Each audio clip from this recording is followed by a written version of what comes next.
नमस्ते, जय हिंद। दिन भर की टॉप इंपॉर्टेंट इंटरनेशनल अपडेट के दूसरे एपिसोड में आप सभी का स्वागत है। आज की टॉप हेडलाइन, पहली खबर, भारत, ईरान, अजरबैजान और आर्मेनिया से सामने निकल के आ रही है, जहां पर भारत और ईरान के बीच एक बहुत ही इंपॉर्टेंट बातचीत होने वाली है, जिसमें आर्मेनिया और अजरबैजान को भी शामिल किया जाएगा।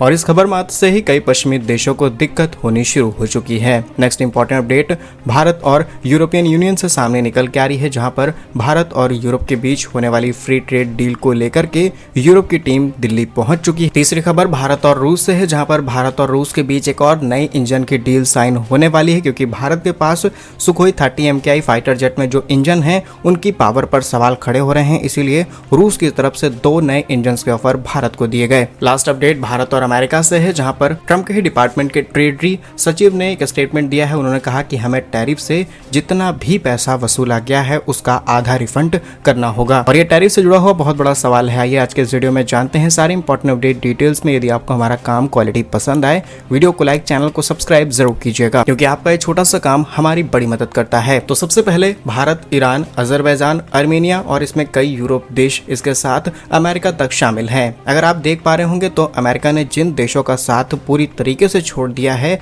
भारत सबका साथ लेकर के चल रहा है। इसीलिए भारत ने ऑलरेडी दुनिया के 12 देशों के साथ बातचीत करनी शुरू कर दी है, ताकि हम उनके साथ एक नए ट्रेड डील कर सकें, नए बिजनेस एग्रीमेंट्स कर पाए, और कई देश इसमें से राजी भी हो चुके हैं। रिसेंटली इजराइल ने भारत के साथ एक इंपॉर्टेंट ऐतिहासिक डील साइन की, और अब ईरान जैसे देशों की बारी है। ये वही ईरान जिस पर अमेरिका ने तमाम प्रतिबंध लगा रखे हैं। भारत किसी भी हालत में किसी भी देश को नहीं छोड़ना चाहता। बड़ी खबर यह है कि भारत और ईरान के बीच संबंधों को और ज्यादा मजबूत करने के लिए इस हफ्ते तेहरान में एक अहम वार्ता होने वाली है। इसमें दोनों देशों के विदेश मंत्रालय से जुड़े हुए अधिकारी मिलेंगे। ये मुलाकात ऐसे समय में हो रही है जब बीते शनिवार को दोनों देशों के राष्ट्रीय सुरक्षा सलाहकारों ने आपस में फोन कॉल पर बात की है, यानी कि यहाँ भारत और ईरान की बात की जा रही है। इसी के साथ विदेश मंत्रालय के एक अधिकारी के नेतृत्व में एक प्रतिनिधि मंडल ईरान जाएगा, जो वहाँ अपने समकक्ष सारी बातें रखी जाएंगी और ईरान की राजधानी में ये अहम मुलाकात होने वाली है। भारत और ईरान के बीच इस वार्ता के बाद आर्मेनिया से भी अहम बातचीत होगी। माना जा रहा है कि आर्मेनिया और अजरबैजान सांची समझौते पर विस्तृत जानकारी दोनों देशों के बीच शेयर की जाएगी, और Bharat as a important role play कर सकता है बिटवीन दीज कंट्रीज, ताकि इनके बीच शांति लाई जा सके। और अब भारत के इंटरेस्ट की बात करते हैं। ईरान की राजधानी में होने वाली विदेश मंत्रालय की इस आधिकारिक बैठक में Chabahar port international north south transport corridor, जिसे हम INSTC कहते हैं, इस पर खास ध्यान दिया जाएगा, और इस दौरान दोनों देशों के बीच अन्य मुद्दों पर भी फोकस किया जाएगा। असल में यहाँ पर फोकस INSTC और चाबहार पोर्ट को लेकर के किया गया है, जिसमें चाबहार में भारत ने बहुत बड़ी इन्वेस्टमेंट करके रखी है, और इसी इन्वेस्टमेंट को फंसाने की कोशिश में अमेरिका है। अमेरिका ऑलरेडी भारत पर सेकेंड फेज के एडिशनल टैरिफ लगाने की तैयारी में है। भारत इन सभी चीजों से निकल जाए और टैरिफ लग भी जाए, तभी भारत इस पोर्ट का इस्तेमाल करते हुए अपनी एनर्जी नीड्स को पूरा कर पाए। ये शायद भारत की अभी तैयारी है। और अब आप देखिए जियोपॉलिटिक्स, भारत ने किस तरीके से बैलेंस मेंटेन किया। कल खबर सामने निकल के आती है, भारत और इजराइल के बीच एक नई डील साइन की गई है, जिससे दोनों कंट्रीज अब बहुत ज़्यादा इन्वेस्टमेंट करेंगे एक दूसरे के नेशंस में। वहीं अब खबर सामने निकल के आई कि भारत ईरान के साथ भी नई डील साइन करने वाला है, जबकि ये खबर ऐसे समय में आई है जब ईरान ने साफ कह दिया है कि हम इजराइल को नहीं छोड़ने वाले हैं। वहीं इजराइल ने कहा कि हम ईरान को नहीं छोड़ने वाले हैं। तो ये काफ़ी बड़ा बैलेंस है जिसे भारत बना करके चल रहा है, और सही मायने में देखा जाए तो यही असली जियोपॉलिटिक्स है। ना ही किसी से दोस्ती, ना ही किसी से दुश्मनी, सिर्फ अपने इंटरेस्ट के लिए काम किया जाए और हर जगह पर बैलेंस बनाया जाए।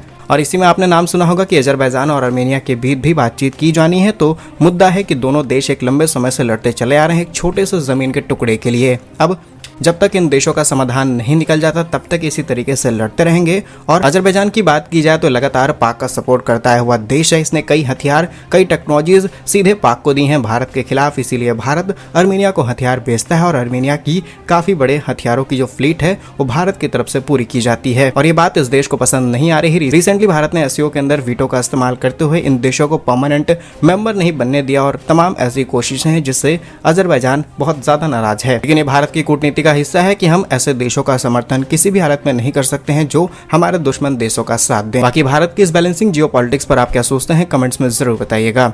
नेक्स्ट इंपॉर्टेंट अपडेट, भारत और यूरोपियन यूनियन के बीच होने वाली फ्री ट्रेड एग्रीमेंट से सामने निकल के आ रही है, जहां पर इस डील को लेकर के 13वां दौरा इस हफ्ते नई दिल्ली से शुरू हुआ है, जिसका लक्ष्य है कि साल के अंत तक इस प्रोजेक्ट को फाइनल रूप दिया जाए और इससे भारत और यूरोप के बीच ट्रेड बढ़ाया जाए, जो कि आज के समय 50 से 51 अरब डॉलर है उसे 150 अरब डॉलर तक ले जाना। आइए 6 पॉइंट्स में समझते हैं कि ये डील कैसी है, भारत के लिए क्या मायने रखती है और आगे चल के इससे कैसे देश को फायदा होगा। पॉइंट नंबर 1, भारत और यूरोपियन यूनियन के बीच 23 नीति क्षेत्र और अध्यायों पर बातचीत हो रही है, यानी कि इसमें अलग अलग सेक्टर शामिल किए गए हैं, जिसमें अब तक 11 चैप्टर्स, जिसमें IPR, कस्टम, डिजिटल ट्रेड, विवाद समाधान, SMEs, competition, subsidy, anti fraud जैसी चीजों को शामिल किया गया। पॉइंट नंबर 2, 13वां और 14 राउंड सितंबर-अक्टूबर में दिल्ली के ब्रसेल्स में होगा, जिसमें टैरिफ, ड्यूटी, एग्रीकल्चर/डेयरी नियमों की जांच की जाएगी, जिसमें rules of origin, quality, sanitary, इसी के साथ मार्केट का एक्सेस,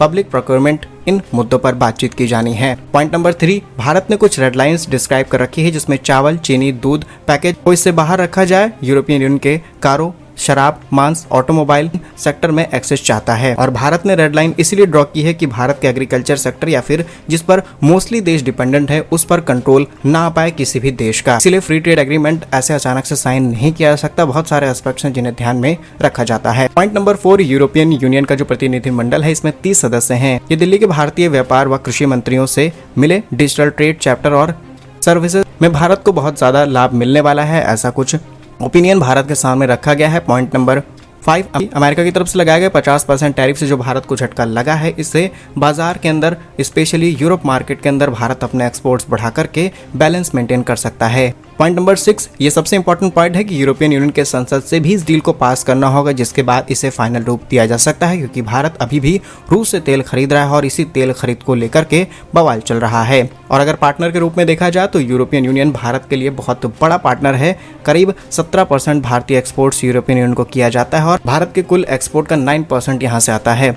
और यूरोप इतना ज़्यादा इंटरेस्टेड फ्री ट्रेड के लिए इसीलिए है क्योंकि इन्हें भारत से कोई मतलब नहीं, बल्कि इनके ऊपर भी टैरिफ लगे हैं। इसीलिए यूरोपियन यूनियन, मैक्सिको, दक्षिण अमेरिका, UAE, इंडोनेशिया जैसे देश भी फ्री ट्रेड डील के लिए आगे बढ़ रहे हैं। बाकी क्या कुछ मानना है आपका भारत की इस कूटनीति पर, जिसमें हम आंख बंद करके फ्री ट्रेड नहीं कर रहे बल्कि बैलेंस मेंटेन करने की कोशिश कर रहे हैं? कमेंट्स में अपनी राय जरूर लिखिए।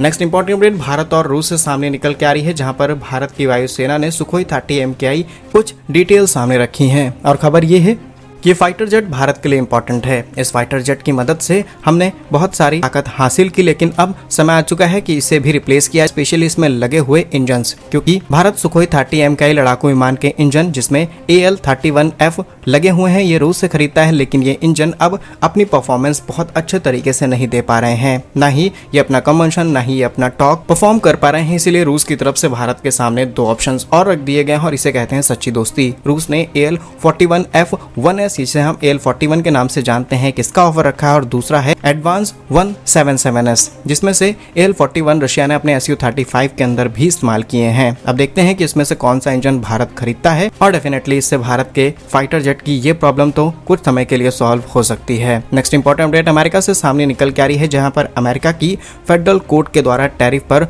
रोक लगाने के आदेश के बाद ट्रंप प्रशासन में खलबली मच गई है। ट्रंप ने इस फैसले को सुप्रीम कोर्ट में चुनौती दी है। ऐसे में अगर सुप्रीम कोर्ट भी टैरिफ पर रोक लगाती है तो इससे ट्रंप को गहरा धक्का लगेगा और जो डोमेस्टिक पॉलिटिक्स से ट्रंप खेलने की कोशिश कर रहे थे पूरी तरीके से बर्बाद हो जाएगी।